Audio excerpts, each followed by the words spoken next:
Hello everyone and welcome. Today we're going to be talking about percentage yield. Now once again what we're going to be doing is we're going to be adding another step to our stoichiometry question. So what is percentage yield? Now if you think about a lab or a lab setting, when you complete a lab, along the way you may lose some of your product.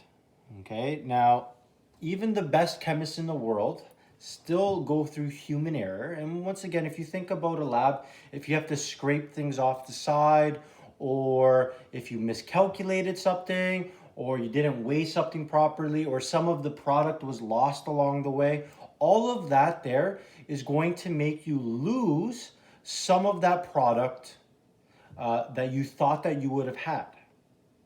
Okay, so what we're going to be doing is we're going to be calculating something called percentage yield.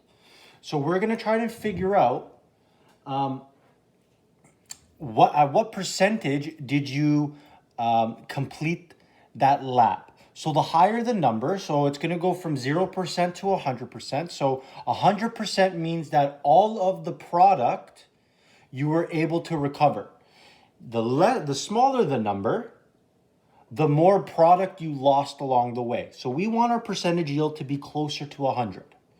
Now, I'm just going to skip this for 1 second, and I'm going to go here. This is our percentage yield formula.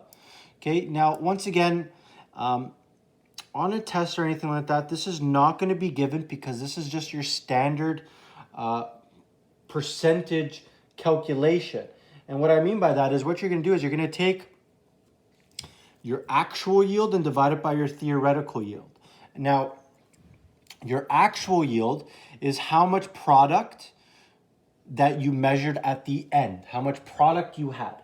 Your theoretical yield is how much you should have had. So for example, okay, if I'm just going to do an example at the top, let's say you did your calculations, you did your stoichiometry questions, and you were supposed to get 90 grams of product.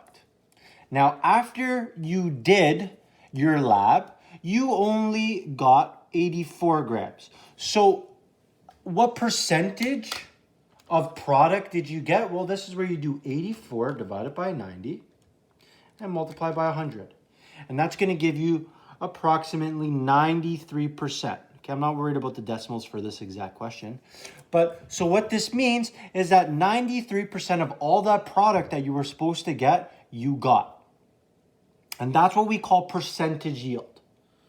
Now, what are some reasons why we would lose our product along the way? Well, if we go back here, there's three main. The first one is if you lose some of your product. Another way that we write this is called human error. Okay, so if you didn't scrape all the product, or maybe you miscalculated, or maybe you dropped something, okay, all of that is done by the person doing the lab. So that's called human error. So that's the first one. The second is something called impurities, right? Once again, what if you did the lab properly, perfectly, but what if the chemicals you were given weren't 100% pure? What if there was some contaminants in there? Well, that's not your fault, so it's not human error. So the second way that we could lose, or that number be lower anyways, or for a percentage yield, is impurities. Now, the last one is something we called competing side reactions. And most grade 11s forget about this one. Okay, now, when you do a lab, okay, so for example, if you're mixing magnesium with oxygen together to give you magnesium oxide, well, that reaction is done in the air around us. Okay, now if you remember your atmospheric gases, the number one gas in the atmosphere is nitrogen. So even though you're trying to mix magnesium and oxygen together, sometimes you may make magnesium and nitrogen come together because nitrogen's in the air. So because you're making magnesium oxide and you would be making magnesium nitride, that's going to affect your final percentage yield number. So what we call that is something called competing side reactions. Sometimes two similar products are produced, but we only want one of them. So once again, that can affect our number.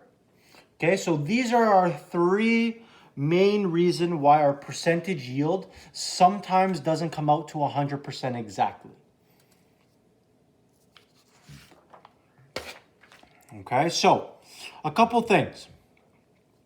First step, we're going to be using stoichiometry to determine the theoretical yield. Okay, so for this one here, using stoichiometry to determine the mass, okay, this here is going to be, I'm going to put Ty, okay? This first one is our theoretical yield. So once we do our question and figure out our stoichiometry, that's going to be our theoretical yield. In the question, we will be given our actual yield, okay? And then we're going to be figuring out our percent yield at the end. Now, once again, I know it's not going to make much sense at this exact moment, but let's go ahead. We got two examples here.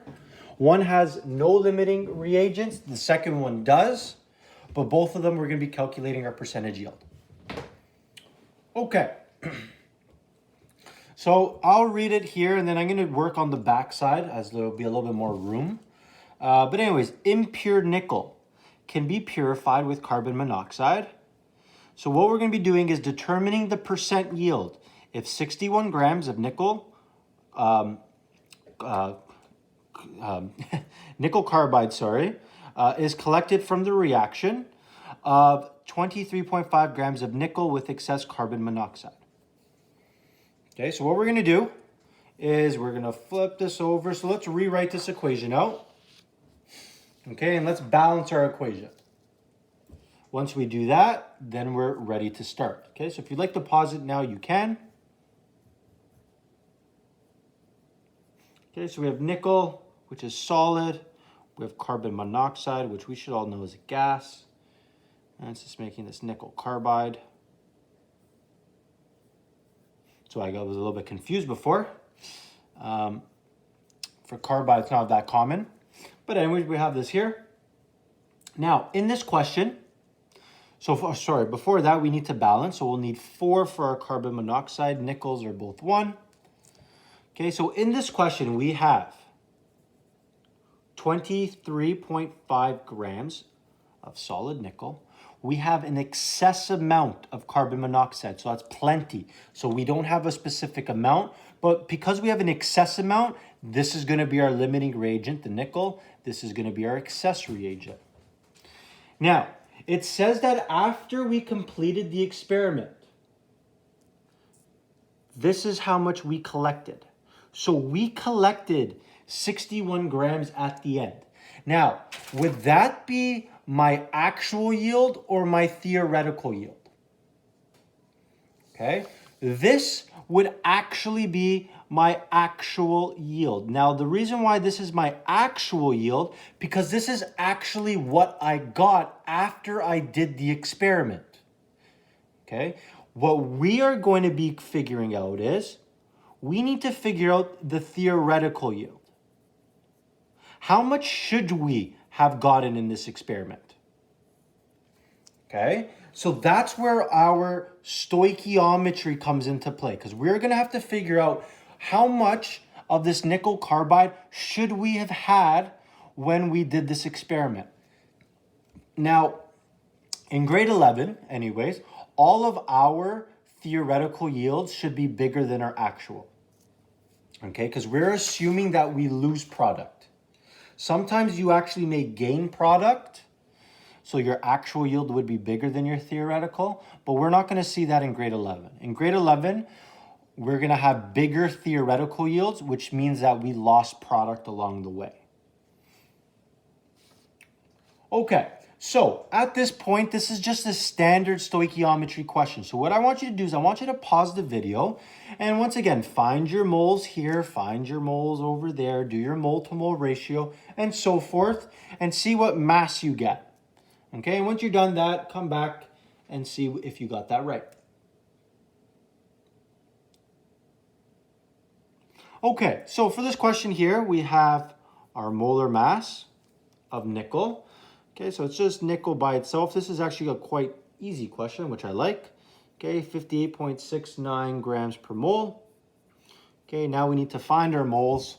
Okay, so once again, you'll divide the two numbers. Grams cancel out. You're left with moles. Okay, I kept a lot of decimals to keep my answer nice and accurate. So 0.400489. Now, realistically, if you just kept 0.4004, that's going to give you pretty much the exact same answer. So I just recommend maybe taking 4 decimals in your work. Once again, your final answer, as well as your molar masses, should always have 2 decimals. The rest doesn't really matter. Now, this here is my favorite mole to mole ratio. We have a 1-to-1 ratio. Now, once again, a 1-to-1 ratio means that it's going to be the same number on both sides.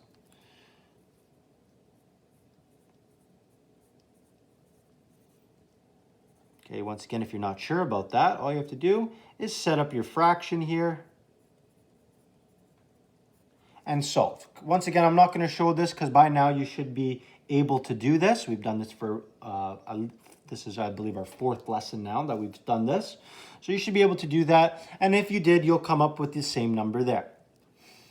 Okay, so now we have our moles here. We need our molar mass. So that's 1 nickel, 4 carbons, 4 oxygens added up. And you get 170.73 grams per mole.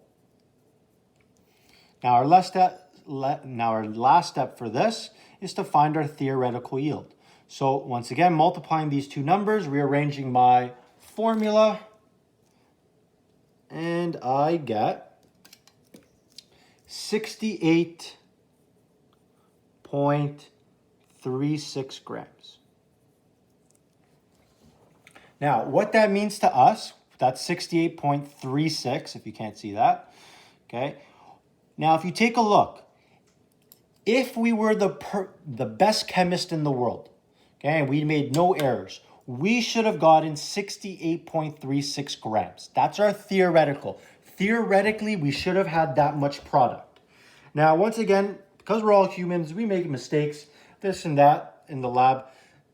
And afterwards, we came out with 61.0 grams. So we lost a little bit of product along the way. So our last step is to find our percent yield. Okay, so I'm going to do that over here. So our percent yield is our actual divided by our theoretical. And we're going to multiply by 100 to get a percentage. Okay, so our actual yield was 61.0 grams. We're dividing it by this theoretical, which is 68.36 grams. And we're going to multiply by 100. Now, as you'll notice, once again, your grams cancel out. So there's no unit of measurement other than percentage. And when we do this here, I got 89.23%. Okay, so the question asked, determine the percent yield. So therefore, the percent yield, or the percentage yield, is 89.23%. Okay, so the only extra step that we're getting in this question is that you are given this actual mass in the question. Okay, that's the only step. And once again, everything is still the same. Okay, you find your moles, mole to mole ratio, find your mass. Once you find your mass, then you could do this next step, which is right here, which isn't very hard. Okay, now this example had no limiting reagent. Our next example is. So we're going to have to do our side work and before we can actually get into all our percent yields part. Okay, so that's this question right here. Okay, so hydrogen can be produced by reacting methane with water vapor according to the equation below. If 1.61 grams of methane is combined with 2.0 grams of water, producing 0.50 grams of hydrogen, determine the percent yield. Okay, so now we're given more numbers. So the biggest thing is you need to understand where all the numbers go. Okay, so once again, I'm just going to work on the back side here.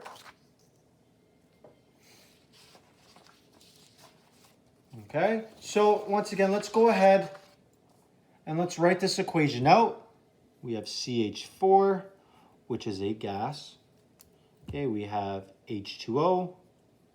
Okay, in this question, it's a gas, so they must be mixing two gas vapors with water vapor, yes, as in the question. And we have carbon monoxide gas, and we have pure hydrogen gas. So what I want you to do is I want you to try the whole question, okay? Come up with the balance equation, put your values, see if you can get everything, okay? Once you're done that, resume the video and see if you got it right. And if you didn't, figure out what mistakes you made along the way so you can get better at this, okay? So pause the video and try this out.